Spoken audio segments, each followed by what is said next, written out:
Last issue opened with Aquaman and Mera descending into the absolute darkness of the mid-Atlantic Trench. Issue 5 opens with Aquaman plummeting from the clear blue sky and impacting into the sands of a desert. He survives, but not easily. As he fights his way to his feet, Arthur's mail shirt has been pretty much destroyed. His arms are covered in wounds. A twisted piece of metal shrapnel has passed through his right thigh.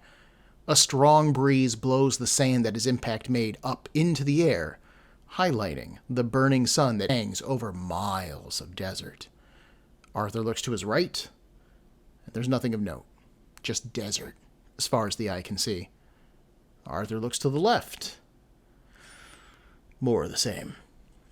Sweat begins to form on his face. Uh-oh. My name is Ben, and this is Comic Book Breakdown, episode 26.4 of Aquaman, Fish Out of Water.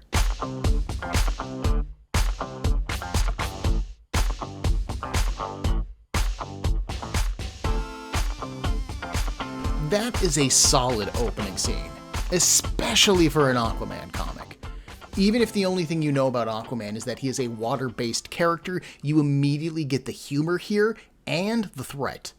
However, given that author Jeff Johns just spent the last 2 issues dispelling myths surrounding Arthur's powers and demonstrating what he can do, this doesn't seem like that bad of a threat. Arthur is tough as nails, and he can jump incredibly far distances, so being stuck in the desert for him isn't quite the same situation as it would be for you and I. There is the matter of his really grievous-looking leg wound, which will probably prevent him from jumping those long distances, but we'll see, he might be tough enough. How this happened to Arthur is still unknown, so let's jump back in time 12 hours and go to Arthur's lighthouse home on Amnesty Bay. It's a dark and stormy night when we arrive. Arthur is awake, staring out the window to his bedroom. His trident is nearby, within reach, but his hands are folded behind his back. Mera stirs from the bed and asks what he's doing. When he replies that he was just thinking, we see the ghostly form of one of the trench over Arthur's shoulder. He might have stopped them and saved human lives doing it, but that hasn't erased the guilt that he feels over having done so. His phone buzzes and he scoops it up. Arthur assures Mera that he's fine and that she should get some sleep. When he answers it, Arthur is surprised to find Commander Clay of the United States Navy on the other side. Remember how I kept referring to the Coast Guard guy last episode? Looks like I was wrong. And that was actually this gentleman from the U.S. Navy. He references meeting Aquaman during the thing with the creatures yesterday. Clay goes on to explain that his science team pulled some kind of artifact off that wall that he and Mera brought up from the trench. When they pulled it off the wall, it exploded with a sound that shattered every piece of glass in the immediate area. It sounds almost like dolphins, he says, like the thing is trying to communicate with someone. We are shown the artifact, and it looks like a stylized A. Like the one on Arthur's belt, actually. When we see it, it is sitting in a small body of water on the table at the Navy's lab. Arthur explains that the symbol is actually a glyph, and it means Atlantis. Arthur tells Clay that he'll be right there. Okay, compelling mystery. We know that the ship that wall came from was Atlantean in origin. We actually saw that same A-shaped glyph last issue when Arthur and Mera first found the craft. That's how they knew that it was from Atlantis to begin with. But apparently it is also some kind of communication device, maybe? Warning sound? We don't really know. We are also told that it sounds very similar to the sounds that a dolphin makes, which would be super obnoxious to listen to, but is a nice bit of continuity. Aquaman's origin got retconned in the 1960s, making him the son of exiled Princess Atlanta, and giving him the fishy telepathy power that he is perhaps best known for. However, dolphins as animals were treated separately, as if they had their own language. Arthur even referenced this idea earlier in this very series when he was being interviewed for a blogger in issue 1. Perhaps the language of dolphins and Atlantis are mixed. Or maybe they come from the same root. That's an interesting idea. In the desert, we see Arthur slowly marching his way toward the setting sun. He pauses and takes a moment to yank the shrapnel out of his leg. That is probably a bad idea, my man. I get that it's probably super painful and super annoying to have that thing in your leg, but that thing was also blocking the flow of blood out of your body. Your chances of bleeding out just shot up tremendously, and I don't think you can afford to lose any liquid where you're at. It is a pretty badass moment, though. You gotta give him props for being willing to do it. Eventually, Arthur ditches what remains of his scale shirt. He does stumble across his trident, but he basically just collapses against it. He needs water. At the naval base, Aquaman met with Commander Clay. He explained what the wall was, that it was part of an Atlantean ship, but Clay has a hard time believing it. Aquaman went into the lab and picked up the glyph, gritting his teeth as he did so. Turns out, Arthur has enhanced hearing, so this particular sound is very painful for him.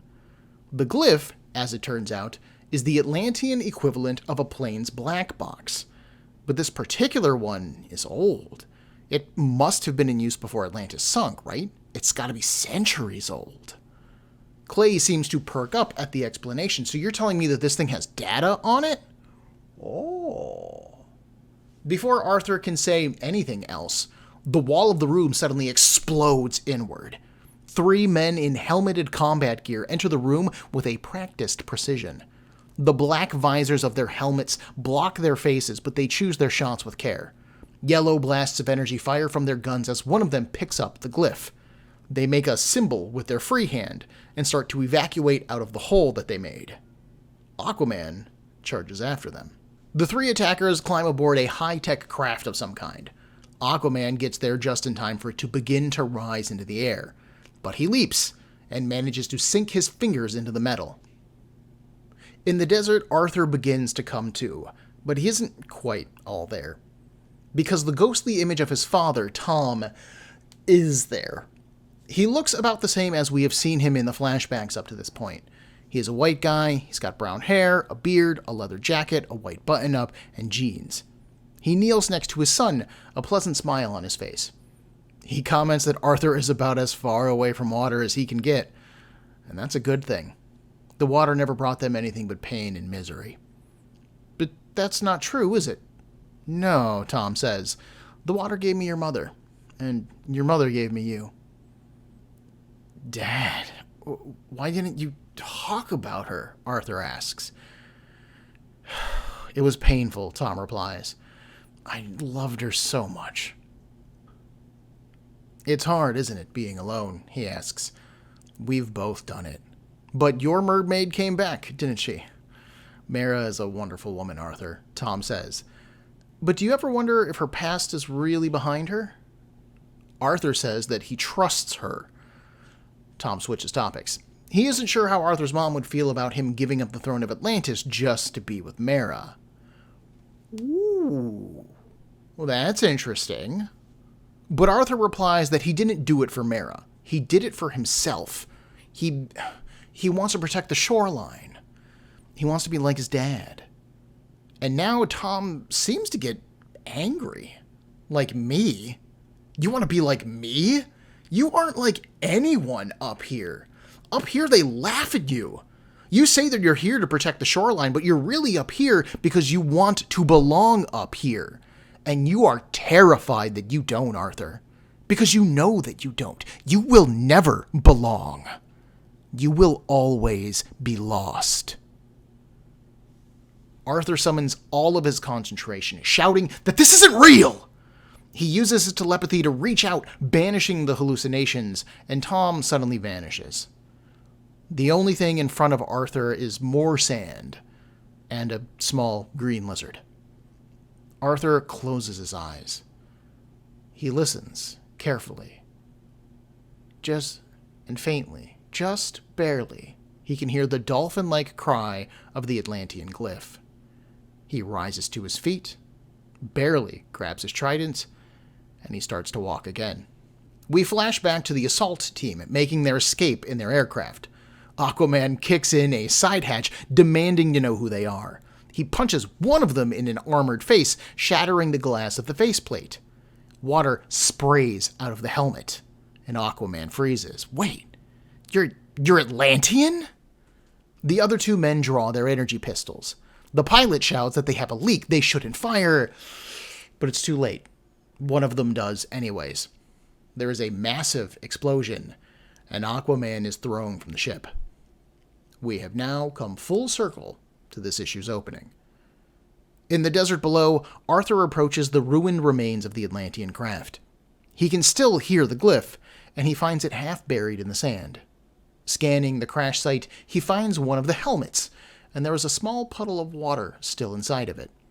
Arthur places the glyph in the water, and a hologram, I guess, but made of suspended water particles, appears in the air before him. It is of a man. He is serious-faced, with a broad nose and high hairline. A small strip of hair runs down from his bottom lip to his chin. He's dressed in a flowing, sweeping armor. A massive A-glyph rests at his belt center, like Arthur, and a cape hangs off of one shoulder. He has a helmet tucked under one arm. A small pointed circlet goes around the sides of his head. Whoever this guy is, he looks pretty important. And he says in a non-English tongue that Atlantis is in danger. They have pursued their enemy to the depths of the ocean, he reports, but when they found him, a great storm gathered. They believed the storm to be his work, and so they dove even further to avoid it. They dove too deep. Something in the trench attacked them. They lost control and then crashed. Now they can hear them scratching. They don't have long until whatever those things are breaks through. The man slides his helmet onto his head. If you retrieve this message, he says, know that the enemy plans to attack Atlantis using the ocean itself. He threatens to sink Atlantis because the king and queen have hidden the truth from us. He is suddenly cut off. The creatures have broken through. The armor on his forearms slides aside, creating swords of water. He screams as he starts to fight, and the water hologram collapses. Arthur seems to collapse as well. He doesn't have very long to dwell on the history lesson, as the sand around him is suddenly kicked into the air by the rotors of a helicopter. A pair of them, actually, and we cut to a news report of Aquaman being saved from the desert by the U.S. Navy. It didn't just make the newspapers' headlines, but also the nightly news, where Aquaman is once again the butt of the nation's jokes. Dr. Shin absorbs the news readily. Bandaged and wearing a U.S. Navy t-shirt, Arthur returns home that night. He greets the new dog as he shouts for Mera. He's learned something new! They need to talk! But there is no response at all. Arthur looks at the dog. Where is she? Then he spots the note. It's from Mera, duh, and it simply says that she went to town for dog food.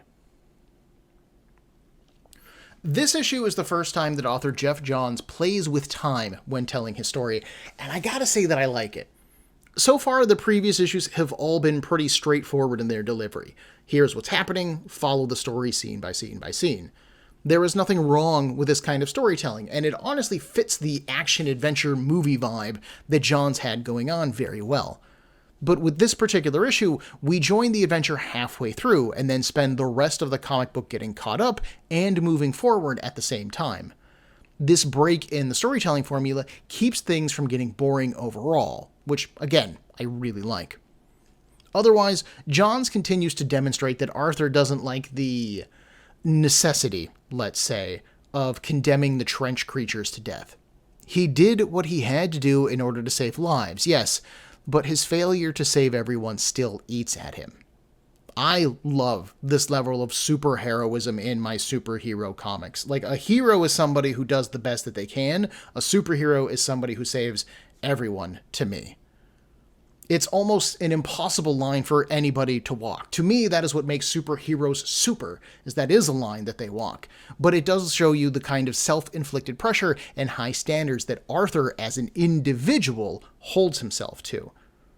The world might look to Aquaman as a joke, but Arthur does not, and probably will never, see himself that way. He always takes himself seriously. The plot element regarding the Atlanteans coming for their ancient glyph is fairly expected, at least by me. Johns has dropped several hints that Arthur may have left Atlantis behind, but that doesn't necessarily mean that Atlantis has left him behind. These two ideas crossing paths was, quite frankly, inevitable, and up to this point, we've had no other story elements introduced as to who could want that glyph. The world at large thinks that Atlantis is a myth, so it's not like anybody would really care about Atlantean artifacts, except for Atlantis, right? So this particular mysterious reveal didn't really do much for me, but I do think that it makes good sense, and that's nice. If Atlantis' goal is to remain hidden from the world, they would want to keep this black box out of surface dwellers' hands, and that sounds good. I have two minor plot elements that don't quite make sense to me before I get into the nice, gritty, emotional character work. First off, how did Arthur land in a desert? I'll fully admit that I don't know where Atlantis is in the DC universe. Like, I don't know which ocean it's in. I know in the Marvel comics it kind of shifts around because Marvel keeps blowing it up. But how can the Atlanteans attack a U.S. naval base on the eastern coast of the country, fly away towards a body of water, and then crash into a desert? For some reason, my initial assumption was that Aquaman crashed in the Sahara Desert. Nothing tells us this. There is no text box or anything. It's just an assumption that my brain made, I think, because the Sahara is one of the most famous deserts in the world. But Africa is definitely on the other side of an ocean, so, you know, Atlantis, Atlantic Ocean, I tend to think that if they were fleeing the eastern coast of America, you would go into the Atlantic Ocean, not cross the African continent, right? The ship could have been passing over the American desert, I suppose, headed out to the Pacific Ocean, but a confirmation either way in the story would have been appreciated just in terms of helping to set some of the scenery for Atlantis and Atlanteans. Secondly, there is no good reason for why the glyph works in the desert but didn't fully work in the lab. When the Navy calls Arthur, we see the glyph half submerged in water, and it is emitting its weird dolphin chatter. Later on, Arthur submerges the entire thing, and the water hologram appears. So my assumption is that the dolphin noise is the language of Atlantis, and humans just cannot recognize it, and since the glyph was only partially wet in the lab, they only heard part of the message. Submerging it fully activated the watergram entirely, and so Arthur got to see the entire message. Not just hear it, but saw it as well. Again, this is me assuming, though. Johns could have easily worked in an explanation from Arthur just to the audience about how this works, but he didn't. I'm here for weird water-based technology, my dude. I want to see and understand this stuff. Just tell me about it! The flip side of that complaint is that this could be a really great example of show don't tell. Rather than giving us several exposition boxes telling us what the glyph does and what it takes for the glyph to work, we're only left with a vague idea in the same way that any human who came across this glyph would have that same experimental idea. We see it half submerged, we get half the message. We see it fully submerged, we get the entire message. That could be some really good storytelling if our assumption's correct. And with no confirmation, we have no way of knowing if our theory is correct. Blech. I do want to note the cover real quick. The A glyph that stars in this issue is a part of the Aquaman logo on the front of the comic. It is right there in the middle behind the title Aquaman. So far, it has been colored gold and yellow, like the word Aquaman, up to this issue. Note that I said up to this issue, because here with this issue, the A glyph is a bright red. To be fair, this issue's cover features Aquaman caught in a sandstorm, so making the glyph red helps it stand out from the yellow background and peach-skinned Arthur with his yellow hair. But making it red also highlights how important that glyph is to this particular issue. It stands out from the rest of the cover now, as it stands out in the story. That's really neat. I like that. Good design. Finally, we have Arthur's mid-desert hallucination, and some of the most fascinating character work that we've gotten with him so far. Johns presents this scene to us as a conversation, with Tom condemning his son, and Arthur just kind of taking it. But you gotta remember that Tom isn't actually there. We still don't know what his fate is, but my guess up to this point is that Tom is dead, as he has been absent in the book so far. No. This is Arthur's inner thoughts taking the form of his dad. These thoughts, the suspicions regarding Mera, his unsure place in the world, and his conflicted feelings over the sea, all of those things that Tom brings up are how Arthur feels on the inside. These are the things that he pushes aside or buries inside of himself with action. But between exhaustion, his wounded leg, and probably dehydration, Arthur has no strength left to combat these doubts. Arthur being unsure of his place in the world is perhaps the most expected of those concerns, I guess. We've been watching him decide to stay on the surface as opposed to ruling Atlantis, so that feels right and makes sense given what we know about Arthur. But the idea that the sea takes things away from him, that's new. And it's largely a concept that's been unexplored in the book so far. What has the ocean taken away from Arthur? Hopefully, this is author Jeff Johns setting something up, because we don't really know anything about Arthur's past up to this point. Honestly, most of the information that I've presented to you guys is research that I've done on my own on the internet, and not something that has been told to us in the comic. Perhaps the biggest reveal here, and it's treated pretty quietly, is that a part of Arthur doesn't trust Mera. Apparently they have been together once before and they separated, but are now a couple again. In the previous issues, the pair have largely worked together well. They've defended themselves in social situations and in combat.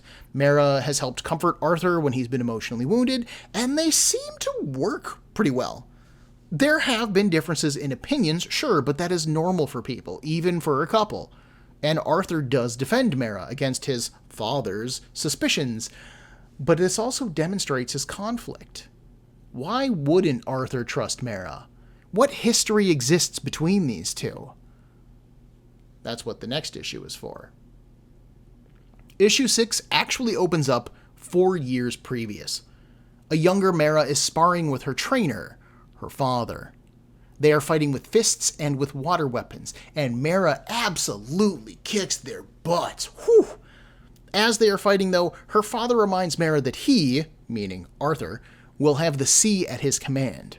He is strong, and he will fight like the king that he thinks he is. Mera counters that she commands the very water of the sea, and she has spent her entire life memorizing and studying his every weakness. She will not fail her father. Aquaman will die. Okay, the opening of this issue is just 2 pages long, but already it tells us more about Mera than we knew previously. First off, her father is part of a group that does not see Arthur as the real king of Atlantis. Mera is fighting 3 other dudes as they're sparring, so it's clear that they are also part of a larger conspiracy. This isn't just Mera's dad being a nutjob, this is an organized effort. This tells us that overall, there is unrest in the undersea kingdom. Secondly, surprisingly, this also means that Mera started out as a bad guy. She was raised and trained to kill Arthur. Given that she's his girlfriend now, clearly something has changed, but that might help explain why Arthur had doubts in the previous issue. Finally, this fight scene also shows how powerful Mera is. We've seen her in combat before, helping Arthur fight against the creatures from the trench, and she was pretty devastating to their forces. But that's also easy to forget, given that this book stars Aquaman, and this display here at the beginning of issue 6 affirms how kick-ass Mera can be. In the modern day, we return to Amnesty Bay and visit a small store called Rudy's Groceries. There is an establishing shot featuring a lot of people and family units just walking around town, showing us that Amnesty Bay is the kind of place where people feel safe and can walk around on the streets. It's just a small, peaceful, idyllic town. When it's not being invaded by sea monsters. Great place to stay. Inside the store, a young woman named Jennifer is stocking the shelves, and her boss, Mr. Rovner, is critiquing her work. She should be facing the labels out, Jennifer. Everyone knows that. Rovner adds that she would look very pretty if she wore a bit more makeup. Jennifer tells him that she isn't comfortable talking about that with him. He offers to help her get more comfortable. Oh! Flooping A, dude. Back the hell off. Mera interrupts their conversation, asking for help deciding which dog food she could get. She is still dressed in, as a comic geek, I would call it her super suit, her superhero outfit, but to Mera, it's probably just her clothes. It's a green scale full bodysuit, very form-fitting, with a deep plunge of cleavage. Jennifer recognizes Mera, starting to say that she's... But Ravner cuts her off, saying that she is hot. Mr. Ravner, you're killing me here, man, please. Mera introduces herself, Jennifer calls her Aquawoman, and Mera asks her, please don't call me that. Arthur dislikes it even more than she does, and she just wishes that everyone would stop. Her name is Mera. Mr. Ravner steps in and introduces himself. He is Randy. And what a flooping on-point name you chose, author Jeff Johns. Wow, points for subtlety. But Randy doesn't really care about the naming things. He asks if Mera is biologically like a human. You look like a human, but are you like a fish person, or like, are you all a human, you know, where it counts? And Mera supposes that, yeah, she is. Randy nods. She's more exotic than he is used to. Her hair is so red, and he caresses her hair. Jennifer tries to get him to stop, but he blows her off. He's helping a customer, Jennifer. How about you mind your business? And then he runs a hand down the back of Mera's suit. What is this made of? He asks. It glitters. Mera firmly but politely asks him to stop touching her. But Randy doesn't. And where's the zipper on this thing? He asks. Mera grabs his wrist, twists his arm, and breaks his forearm. Randy screams, and he drops to the ground. Various customers start to gather around, asking what happened and if everyone is all right. Randy looks at Mera. You broke my arm! Mera stares back at him. Yes, I asked you to stop touching me, and you didn't. I could have done worse. Someone says that they are calling 911, and another customer shouts for Sam, whoever Sam is. Jennifer tries to calm everybody down, reminding them that Mera helped save those people at Beach Rock yesterday, but no one seems to hear her. Sam is revealed to be a security guard, maybe, or a police officer. He walks up, his pistol drawn, and he tells Mera to put her hands up. She does, and water begins to gather around her. She doesn't like people telling her what to do, she says, and she likes guns even less. The building starts to shake as Mera summons water from the pipes all around them. 10-gallon jugs tip over and suddenly burst open. The ceiling cracks as well, pipes bursting above her. Mera's pupils fade away, leaving her eyes a blank white as she stares Sam down.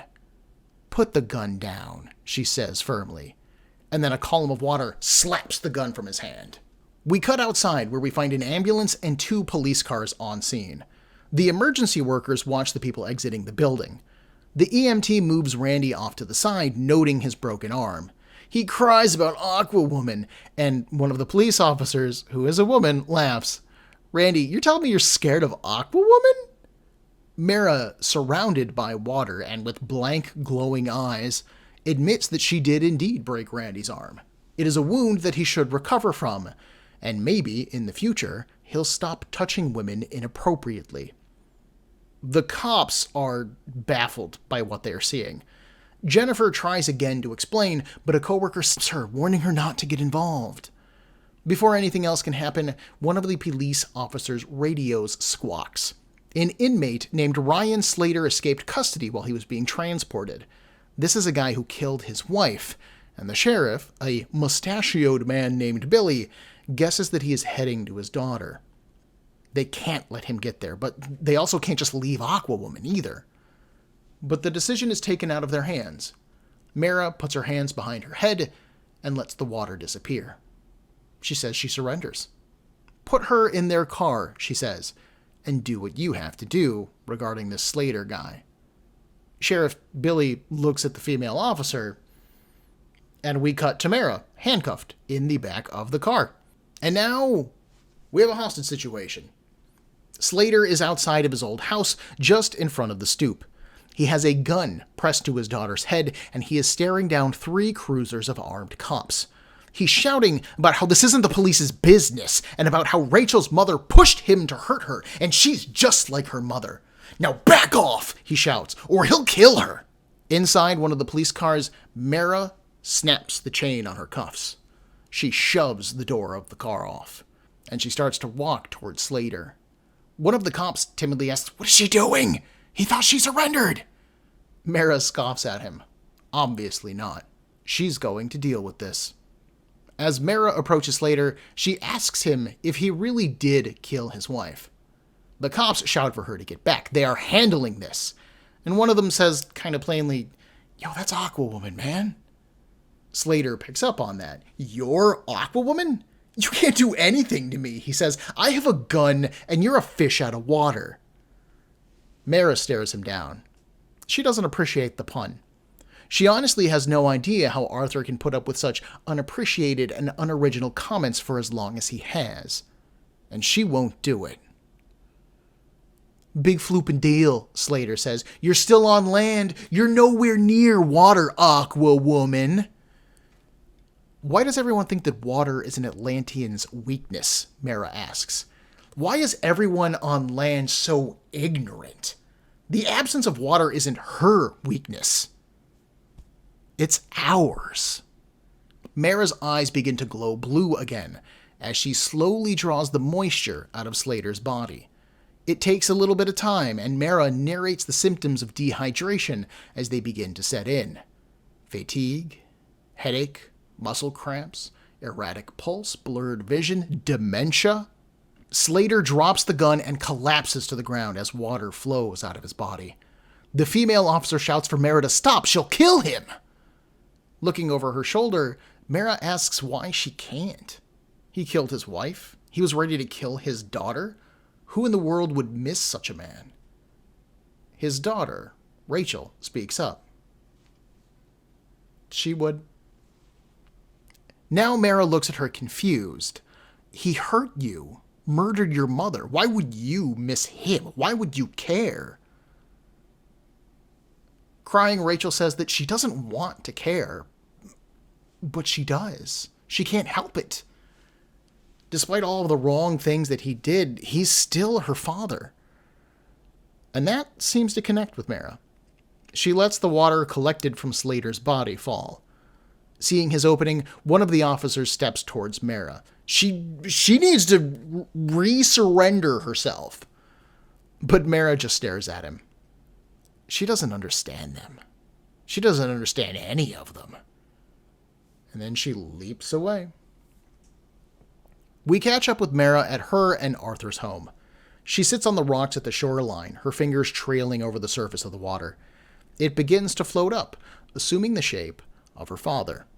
"Aquaman isn't who we thought he was," she remembers saying. Her memories take us back to some kind of underwater location. She is reporting in, and she explains that Aquaman isn't out to destroy anyone. He doesn't even know that their colony exists. He doesn't even want the throne, actually. He's actually very noble, she says. His face covered in a masked helmet, her father doesn't respond for a beat. When he does, he says that Mera is a traitor. Traitors must die. And so must Aquaman. Mera sneers. She won't let him kill Aquaman. "Then you'll have to kill me," her father replied. "From today onward, you will be as lonely as Aquaman." In the modern day, tears run down Mera's face at the memory. A woman's voice suddenly interrupts her thoughts, and Mera dismisses the image.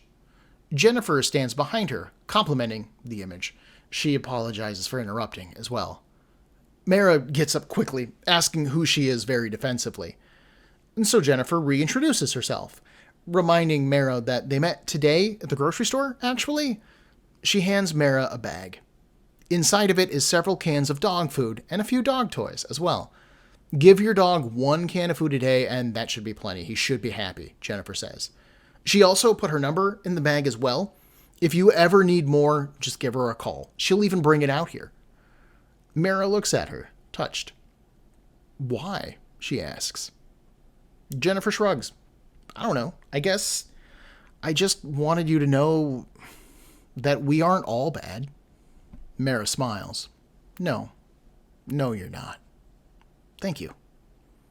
Mera goes inside and feeds Aquadog, who I'm going to call that until he gets an actual name. As she does, Arthur is walking down the stairs, having put on a new copy of his supersuit. She starts to vaguely summarize what happened in town, but, they really should talk. The local authorities were involved. Arthur asks if they can talk on the move. They need to see Dr. Stephen Shin as soon as possible. He's going to tell them who sunk Atlantis. Bum, bum, bum. Dramatic reverb. That is a great, epic mystery to end this particular issue on, but let's move back just a little bit.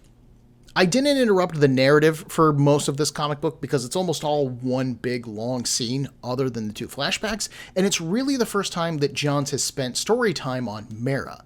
So what is he telling us here? First off, chronologically speaking, we now know that Mera was raised in some kind of offshoot colony of Atlantis. That colony either didn't approve of Arthur as king, or it didn't approve of Atlantis having dominion over it as a colony. To that end, Mera was trained as a young woman to be an assassin, specifically to kill Arthur, and by her father, no less. That didn't work out. Mera saw that Arthur was a good dude, and she decided not to go through with the killing of him. For this, she was exiled, and I would guess that she has been with Arthur ever since. This is particularly illuminating for a few reasons. For one thing, it explains why Mera is so much more brutal than Arthur in general. We've seen her punch the jaw off of fish monsters, she slapped one of them into having a broken neck, and she was willing to exterminate an entire race because they could maybe, potentially, probably, but maybe, be a threat. We actually just saw her casually break the arm of a man for sexual harassment as well. That might be a deserved punishment, but it is also an illegal act according to the surface world's justice system. Mera was an assassin and a soldier before she was a superhero, and to a certain degree she still acts like it, and now we know why. Secondly, this new background information explains why Mera didn't kill Slater at the end of the issue. She would have, I think, if it had been just her and him in like a one-on-one situation. But when that little girl, Rachel, pleads for her father simply because he is her father, Mera gets that.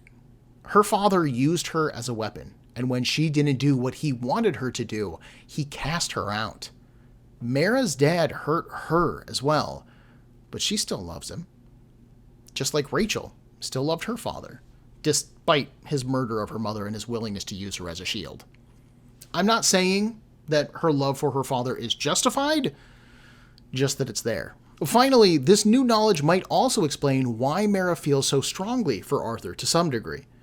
She's constantly reminded him that he was a king and that he should be respected as such. She has also deferred to him in what few matters that we have seen up to this point. At first, this just kind of came off as Mera being new to the surface, its rules, and her role as a superhero. But now, we know that Mera has nowhere else to go. She's been exiled from her colony, and that colony wanted to remain hidden from Atlantis. So the surface world is the only last perfect place for her to hide out, at least if she is with Arthur, who has some idea of what the rest of her life has been like. Who else would take her in? How else is she going to survive up here, if not with him? I am not calling her feelings about Arthur into question here. I do think that her feelings are genuine based on what we have seen up to this point. What I am saying, I suppose, is that if an author wanted to explore Mera using Arthur in order to survive, I think there's room here for that story. She was trained to deceive and kill Arthur, so why couldn't she deceive and use him instead? We even see her technical training pop up a little bit in this issue, too, when she surrenders to the cops so that they will then later take her to Slater's hostage scene. Mera is powerful, she is strong, and she isn't just smart, she is cunning. And I really appreciate that. There is one lingering question from this idea that has gone unanswered. We, the audience, now know a little bit more about Mera's background. But does Arthur know about Mera's background? Given what we saw last issue with subconscious Tom asking Arthur if he trusts Mera, I kind of wonder how much he knows. The rest of the story, dealing with the madness of men, feels very blunt and kind of obvious. I am not opposed to a story exploring the predatory habits of men, but all of the subtlety and care that Johns put into this issue just goes into Mera's background and emotional journey, and not this other half of the narrative. Randy is pretty openly a perv. Slater somehow thinks that the murder of his wife is her fault, and I get it. Men can suck. Predatory men end up blaming women for their own predatory behavior. Men shouldn't behave like this way. I agree. As a man, I do think that I have an instinctual dislike of this half of the narrative because it really does feel like it just vilifies men. Men are bad in both of the situations, but it's important to remember in the greater context, both of this particular book and life, that these men are villainous. Note that the lead character of this book, though, is a hero, and he is a man. Men, as a gender, are not inherently evil. Men are not inherently good. Men, and by extension all genders and people, choose who they want to be, good or bad. This means that the only real problem that I have with this half of the story is the delivery of the narrative. Because, God, it is like getting slammed in the face by an I-beam. I get it. Randy's a perv. Slater's a bad guy. Thanks. I suppose in the world of comic books, where we're not dealing with subtlety and we're dealing with people in a bright green fish costume and a bright orange fish costume, maybe this level of villainy is to be expected. I mean, we did just read 4 issues about murderous fish people trying to eat people, but it still feels really not ill thought out, but just lazy. It just feels lazy. Otherwise, I loved watching Johns and the creative team use Mera's powers really creatively in this issue. The display of force at the grocery store was suitably intimidating, which is what Mera was going for, but the draining move that she used on Slater was subtly appropriate to the situation. She wasn't there to make a scene, she was there to stop a madman, and it worked well. I like Jennifer trying to defend Mera after she broke Brandy's arm, even if she didn't quite pull through during the situation. I get it, but she did come back around and try to help Mera out, which I think is great. Her showing up at the end with those dog supplies was a great character moment, paying off Mera's kindness at the beginning of the story and giving Mera her own tie to the surface world beyond, Arthur. Given how frustrating Arthur and Mera's recent interactions with humanity have been, it is a kind of a nice reminder that humans, that people, aren't all bad. Kudos to that. Next time, Aquaman and Mera return to Dr. Shin as they begin to explore the idea of someone sinking Atlantis intentionally. But an old foe is stalking Arthur, and he is killing the team that Arthur used to run with. I don't mean the Justice League. I'm talking about the team that Arthur ran with before the Justice League. Join me in a week for Comic Book Breakdown episode 26.5, Aquaman and the Others.